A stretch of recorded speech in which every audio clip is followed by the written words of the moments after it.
고바야시 제약에서 판매하는 베니코우지 코레스테 헤르프라고 하는 건강보조식품을 복용한 사람들 중에 5명이 사망했다는 충격적인 뉴스였습니다. 무서운 것은 이후 조사를 하면 할수록 건강 피해와 사망자가 계속 늘어나고 있다는 것입니다. 대체 이 고바야시 제약처럼 오래된 역사를 가진 탄탄한 제약회사에서 왜 이런 말도 안 되는 사건이 터진 것일까요? 재팬인사이트 지금 바로 시작하겠습니다. 한일재단에서 자문교수를 맡고 있고요. 한국에 대해서 일본 경제를 가르치고 또 연구하고 있는 이창민입니다. 저도 그렇습니다만 일본 출장 가면 꼭 마지막 날에는 드럭스토어를 들립니다. 일본의 드럭스토어는 각양각색의 건강보조식품이 전시되어 있는 정말 보조식품의 천국이라고 할 수 있죠. 그런데 작년 3월 29일 깜짝 놀랄 만한 뉴스가 있었습니다. 일본의 유명한 제약회사 고바야시 제약에서 판매하는 베니코우지 코레스테 헤르프라고 하는 건강보조식품을 복용한 사람들 중에 지금까지 5명이 사망했다는 충격적인 뉴스였습니다. 小林製薬の紅麹を使ったサプリメントを摂取した人に健康被害が出ている問題をめぐっては、これまでに5人が死亡しています。 사망자는 모두 70대 이상 고령자였고요. 당시 해당 제품을 복용한 후에 병원에 다니거나 통원 치료를 받기를 희망하는 소비자가 680명에 이른다고 했는데요. 무서운 것은 이후 조사를 하면 할수록 건강 피해와 사망자가 계속 늘어나고 있다는 것입니다. 알려진 바로는 현재까지 적어도 사망자가 120명에 달한다고 합니다. 대체 이 고바야시 제약처럼 오래된 역사를 가진 탄탄한 제약회사에서 왜 이런 말도 안 되는 사건이 터진 것일까요? 고바야시 제약은 창업자 고바야시 츄베이가 1886년 아이치현 나고야시에 고바야시 세다이도우 성대당이라고 하는 가게를 차린 것으로 시작합니다. 처음 고바야시 성대당은 화장품이나 양주를 비롯해서 잡화를 파는 가게였습니다. 그러다가 2년이 지나고 나서부터 의약품 판매를 시작했고요. 1919년에는 오사카에 진출하게 됩니다. 이 오사카에는 다케다 약품공업, 시오노기 제약, 타나베 미쓰비시 제약과 같은 일본의 주요 의약품 제조 기업들이 모여있기 때문에 이 고바야시 제약이 오사카에 진출한 것은 이 고바야시 제약이 명실상부한 주요 제약회사로 발돋움하게 되었다는 뜻이 됩니다. 1919년 고바야시 제약이 주식회사로 재편된 이후 초대 사장으로 창업자의 장남인 고바야시 키치타로가 회사를 물려받게 됐고요. 이후 105년 동안 이 고바야시 가문에서 경영을 맡아왔습니다. 제가 처음에 베니코우지 코레스테 헤르프라는 건강보조제를 먹고 사망자가 발생했다라고 했는데요. 이 베니코우지는 한자로 홍국이라고 씁니다. 쌀이나 보리와 같은 곡류에 붉은 곰팡이를 섞어서 발효시킨 것인데요. 우리말로 붉은 누룩이라고 생각하시면 됩니다. 그리고 코레스테 헤르프는 영어로 콜레스테롤하고 헬프를 결합한 조어입니다.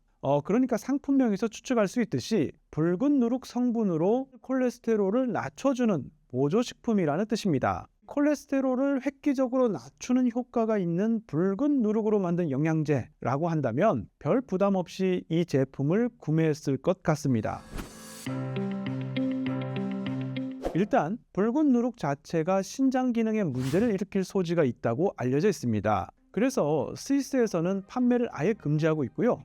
EU의 다른 나라에서도 붉은 누룩 섭취는 위험성이 있다라고 경고를 하고 있습니다. 게다가 제조 공정을 관리하기 매우 까다롭다라고 하는 기술적 한계가 있습니다. 제품을 만드는 과정은 이렇습니다. 일단 쌀에 물을 붓고 열을 가합니다. 즉 쌀을 쪄서 식힌 다음에 곰팡이균을 이용해서 발효 과정을 거치고요. 그 과정에서 만들어진 붉은 누룩을 건조시킨 후에 분말로 만들어서 제품을 만드는 방식입니다. 고바야시 제약의 오사카 공장은 제품의 성분 농도를 높이기 위해서 통상 3배 이상 배양 기간을 늘리는 것과 같은 독자적인 제조법을 이용하고 있다는 것이 밝혀졌습니다. 이렇게 장시간 배양을 하게 되면 온도 관리, 수분 조절이 어려워지고 그만큼 오염이 발생할 가능성이 높아지게 됩니다. 누룩 곰팡이를 이용하는 과정에서 다른 곰팡이가 얼마든지 생길 수도 있고요. 또 잡균이 들어가기 쉬워서 위생관리가 매우 어렵고 오염이 쉽게 발생할 수 있다. 그래서 생산 공정이 어려움이 매우 크다라고 알려져 있습니다. 이번 붉은 누룩 제품 역시 제조 과정에 있어서는 안 될 푸른 곰팡이에서 유래한 푸베룰린산이라고 하는 물질이 유입된 것으로 알려졌습니다. 이 푸베룰린산이 들어간 제품을 섭취하게 되면 신장 장애를 일으킨다고 알려져 있습니다. 또 노후화된 공장 시설을 생각해 보면 탱크 균열 등을 통해서 이 물질이 들어가게 된 것은 아닌가 하는 의구심도 들게 됩니다. 어찌됐든 현재로서는 독성이 강한 푸베룰린산이 신장 장애를 일으킨 것으로 판명이 됐고요. 어떤 경로로 이 푸베룰린산이 제품에 들어가게 됐는지는 계속 조사 중에 있습니다. 이번 사건의 가장 직접적인 원인은 품질 관리가 부실했다는 점인데요. 고바야시 제약이 2023년에 생산한 붉은 누룩은 총 18.5톤에 달하는데요. 그 중에 영양 보충제가 9.3톤, 원료가 9.2톤이었습니다. 문제는 이 영양 보충제로 판매된 9.3톤에 독성 물질이라고 할 수 있는 불순물이 들어갔다라는 건데요. 이 문제가 된 오사카 공장에서는 이 품질 관리 담당자가 아주 큰 문제가 발생했을 때만 그룹장에게 보고를 하도록 되어 있었고요. 그룹장 역시 큰 문제가 아니면 공장장에게 따로 보고를 하지 않았다고 합니다. 현장 조사 인터뷰에서 이 현장 직원이 품질 관리 담당자에게 붉은 누룩을 배양하는 탱크 안쪽에 푸른 곰팡이가 보인다라는 보고를 했지만 이 정도 푸른 곰팡이는 섞일 수도 있다라고 하면서 윗선에 보고 조치를 하지 않은 것으로 나중에 밝혀졌습니다. 인력이 부족하다면서 본사의 임원이나 공장장이 수시로 현장을 점검하는 체제도 없었고요. 무엇보다도 소비자의 건강 문제를 엄중히 받아들이는 의식 자체가 굉장히 약했다는 비판을 받고 있습니다. 두 번째는 문제가 발생한 이후 초동 대처가 미흡했다는 점입니다. 고바야시 제약은 2024년 1월 붉은 누룩 성분 건강보조제에 의한 피해 사례를 처음 인지한 것으로 알려졌습니다. 그리고 2월 초까지 피해자들로부터 신고가 여럿 있었습니다. 그렇지만 이를 계속 무시하다가 3월이 되어서야 뒤늦게 리콜 조치를 했습니다. 그 과정에서 문제가 된 붉은 누룩 성분을 52개 식품의약품 제조사의 원료로 공급하고 있었는데요. 소문을 두려워한 나머지 정확한 업체명을 밝히지 않아서 비판을 받기도 했습니다. 소비자의 안전을 가장 높은 가치로 여겨야 할 식품의약품 기업이 기업 가치 하락을 걱정하면서 시간을 끄는 사이에 사망 피해자는 점점 더 늘어난 것입니다. 세 번째는 이 기업의 지배구조상의 문제인데요. 오너 기업인 고바야시 제약 이사회는 표면적으로는 굉장히 건전한 기업 지배구조를 가지고 있는 것으로 보입니다. 고바야시 제약의 이사회는 고바야시 카즈마사 회장, 고바야시 아키히로 사장과 전무를 포함한 3명의 사내이사, 그리고 4명의 사회이사로 구성되어 있습니다. 사회이사가 과반을 넘기 때문에 이 고바야시 제약은 건전한 기업 지배를 구축하고 있다면서 외부 평가도 아주 좋은 기업이었습니다. 그러나 여기에는 트릭이 있었습니다. 이사회는 월 1회 개최되었습니다만 실질적인 경영은 그룹 집행심의회에서 결정되었습니다. 이 그룹 집행심의회는 고바야시 사장과 집행임원, 감사역, 그리고 필요에 따라 각 사업부장이 참여했습니다. 월 1회 개최된 이사회는 그야말로 형식적인 절차에 불과했고요. 월 4회에 개최된 그룹 집행심의회야말로 고바야시 제약의 최고의사 결정 기구라고 할 수 있습니다. 그리고 여기에서 고바야시 가문의 영향력은 막강했습니다. 이 붉은 누룩 문제도 그룹 집행심의회에서 계속 논의는 됐습니다만 신속한 대처는 말뿐이었고요. 섣불리 움직일 게 아니라 정확한 인과관계가 밝혀진 후에 조치를 취해야 한다라고 하는 이 고바야시 사장의 말도 안 되는 주장에 대해서 아무도 반대하지 못했습니다. 국민들의 건강 피해보다 소문 확산을 두려워한 어리석은 오너 경영자의 폭주를 막을 수 있는 장치는 어디에도 없었습니다. 2024년 7월 23일 고바야시 카즈마사 회장과 고바야시 아키히로 사장은 동시에 사임을 발표했고요. 처음으로 오너 가문이 아닌 야마네 사토시 사장이 제7대 고바야시 제약의 사장으로 취임하게 됩니다.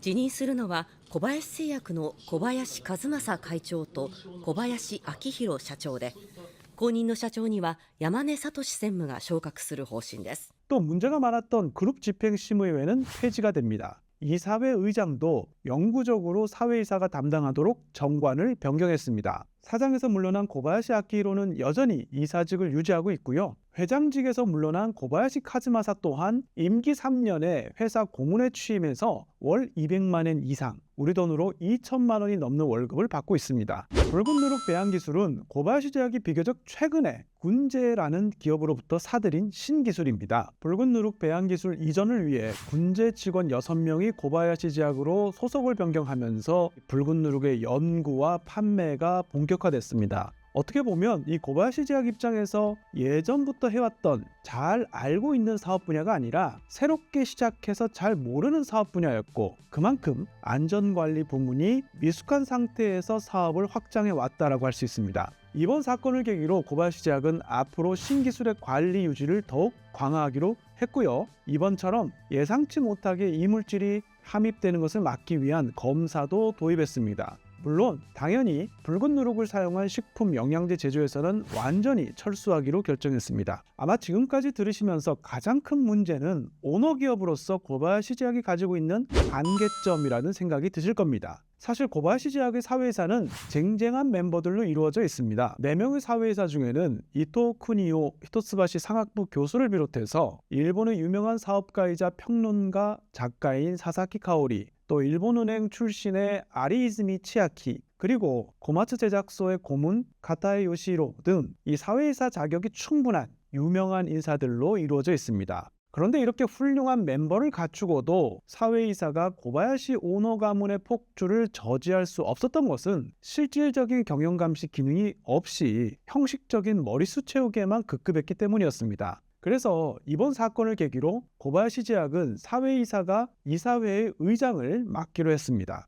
뿐만 아니라 각 사업부장이 각종 리스크나 미확인 정보라고 해도 필요에 따라 이사회에 바로바로 보고할 수 있는 경로를 만들었습니다. 특히 배드뉴스 퍼스트라는 원칙으로 리스크에 관련된 정보는 가장 빨리 보고될 수 있도록 시스템을 개편했습니다. 마지막 4번째 재발 방지 대책은 위기관리체제 정비입니다. 만약에 또다시 중대한 건강 피해가 발생할 경우에는 이 사장을 책임자로 하는 품질 안전 긴급회의를 소집할 수 있도록 했습니다. 특히 이번 사건을 겪으면서 이 고바야시 제약은 건강 피해가 발생했을 경우에 행정 보고나 제품 회수에 대한 지침이 체계적으로 정리되어 있지 않다라는 것을 발견하게 됐습니다. 사실 매뉴얼의 나라 일본에서 매뉴얼 없이 임기응변으로 잘 대처하라고 하는 것은 쉽지 않은 일이고요. 결국 매뉴얼을 꼼꼼하게 만드는 것이 최선의 방법인데, 이번 사건으로 이 위기 대응 매뉴얼을 새로 만들었다라고 할 수 있습니다.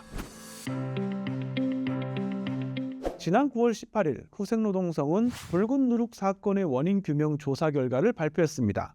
厚労省は先月末、見つかった青カビからプベルル酸と呼ばれる物質を確認し、動物実験の結果、プベルル酸によって腎障害が引き起こされたと発表しました。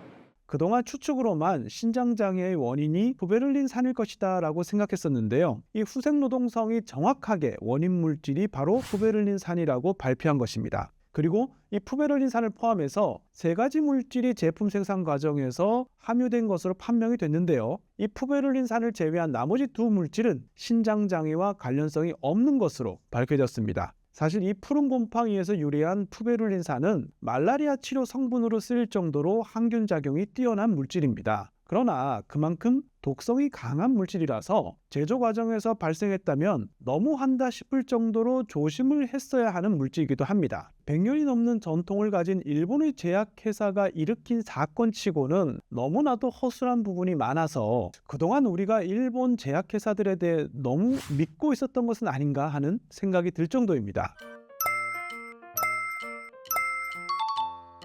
고바야시 제약이 이번 위기를 극복하고 한 단계 더 높은 수준의 기업으로 성장할 수 있을지, 아니면 이번 사건을 계기로 그동안 감춰두었던 골문 상처가 드러나면서 역사의 뒤안길로 사라질지 저희는 계속 지켜보면서 향후 전개되는 상황을 전해드리도록 하겠습니다. 앞으로도 더욱더 재밌지만 유익한 숨어있는 일본 경제산업 이야기로 찾아뵙겠습니다. 오늘 재팬인사이트는 여기까지입니다. 저는 이창민이었습니다.